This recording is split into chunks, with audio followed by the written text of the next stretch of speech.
ओम गंग गणपतये नमो नमः। संक्षिप्त शिव पुराण रुद्र संहिता 3 अध्याय 3 देवताओं को हिमालय के पास जाना और संस्कृत होकर उमाराधन की विधि बता स्वयं भी एक सुंदर एकांत में जाकर उसकी स्तुति करना।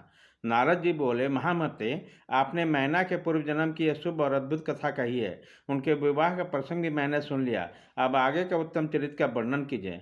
ब्रह्मा जी ने कहा, नारद, जब मैना के साथ विवाह करके हिमवान अपने घर ले गए तब तीनों लोकों में बड़ा भारी उत्सव मनाया गया। हिमालय भी अत्यंत प्रसन्न होकर मैना के साथ अपने सुखदायक सदन में निवास करने लगा। मुनि उसी समय श्री विष्णु आदि समस्त देवता और महात्मा मुनि गिरिराज के पास गए। यह सब देवताओं का आया देख महान हिमगिरी ने प्रसन्नतापूर्वक उन्हें प्रणाम किया और अपनी भाग्य की सराहना करते हुए भक्तिभाव से उन सबका आदर सत्कार किया। हाथ जोड़कर मस्तक झुकाकर बड़े प्रेम से स्तुति करने को उद्यत हुए।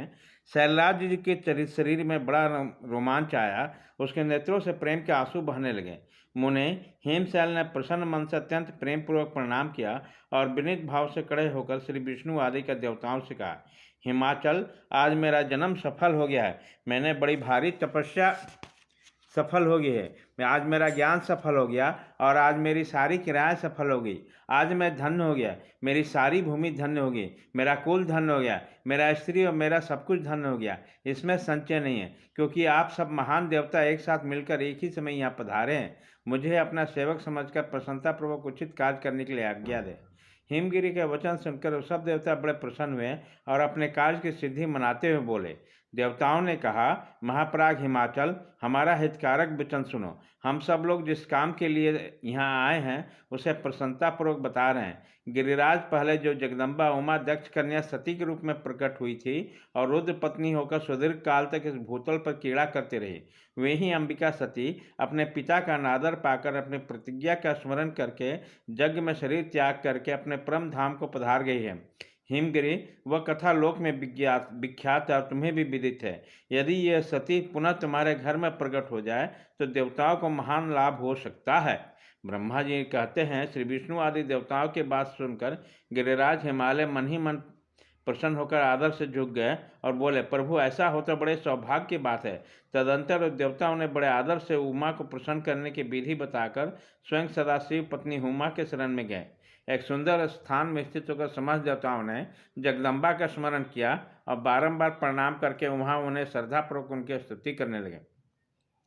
देवता बोले, शिवलोक में निवास करने वाली देवी उमे, जगदम्बे, सदा शिवप्रिय, दुर्गे, महेश्वरी, हम आपको नमस्कार करते हैं। आप पावन शांत स्वरूप श्री शक्ति हैं, परम पावन पुष्टि हैं। अव्यक्त प्रकृति और महत्व ये आपके रूप हैं। हम भक्तिपूर्वक आपको नमस्कार करते हैं। आप कल्याणमयी शिवा हैं। आपके हाथ भी कल्याणकारी हैं। आप शुद्ध, स्थूल, सूक्ष्म और परम आश्रय हैं। अंतर्विद्या और सुविद्या से अत्यंत प्रसन्न रहने वाली आप देवी को हम प्रणाम करते हैं। आप श्रद्धा हैं, आप ध्रुति हैं, आप श्री हैं और आप ही सब में व्याप्त करने वाली देवी हैं। आप ही सूर्य की किरणें हैं और आप ही अपने प्रपंच को प्रकाशित करने वाली है।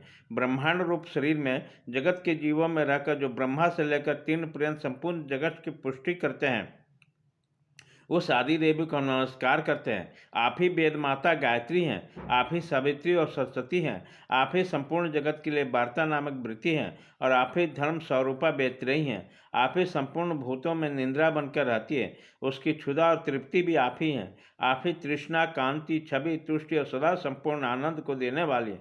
आप ही पुण्यकर्ता के यहाँ लक्ष्मी बनकर रहती है और आप ही पापियों के घर में सदा जेठा लक्ष्मी के बड़ी बन दरिद्रता के रूप में वास करती है। आप ही संपूर्ण जगत की धात्री हैं। आप ही धारण करने वाली धात्री एवं प्राणों को पोषण करने वाली शक्ति है। आप ही पांच भूतों के सार तत्व प्रकट करने वाली तत्व स्वरूपा हैं।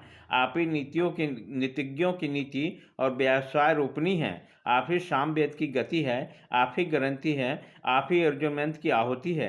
ऋग्वेद की मात्रा तथा अर्थवेद की परम गति भी आप ही है, जो प्राणियों के नाक, कान, नेत्र, मुख, भुजा, वक्ष स्थल और हृदय में धुरती रूप से स्थित होकर सदा उनके लिए सुख का विस्तार करती है, जो निंद्रा के रूप में संसार के लोगों को अत्यंत सुभग प्रतीत करती है। वह देवी उमा जगत की स्थिति और पालन करने के लिए हम सब पर प्रसन्न हो। इस प्रकार जगत जननी सती साध्वी महेश्वर उमा की स्तुति करके अपने हृदय में विशुद्ध प्रेम लिए वो सब देवता उनके दर्शन की इच्छा से वहाँ खड़े हो गए। अध्याय 3 खत्म।